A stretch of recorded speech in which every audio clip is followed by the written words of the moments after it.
Reliance ADA group കേസിൽ 15 കേന്ദ്രങ്ങളിൽ CBI raid. Anil അംബാനിയുടെ നേതൃത്വത്തിലുള്ള റിലയൻസ് എഡിഎ ഗ്രൂപ്പുമായി ബന്ധപ്പെട്ട ബാങ്ക് വായ്പാ തട്ടിപ്പ് കേസുകളിലാണ് സിബിഐയുടെ വ്യാപക റെയ്ഡ്.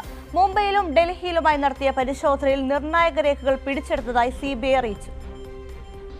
അനിൽ അംബാനിയുടെ നേതൃത്വത്തിലുള്ള റിലയൻസ് എഡിഎ ഗ്രൂപ്പിലെ കമ്പനികളായ Reliance commercial finance limited, Reliance home finance limited എന്നിവയുമായി ബന്ധപ്പെട്ട കേസുകളിൽ സിബിഐ മുംബൈയിലും ഡൽഹിയിലുമായി 15 കേന്ദ്രങ്ങളിൽ പരിശോധന നടത്തി.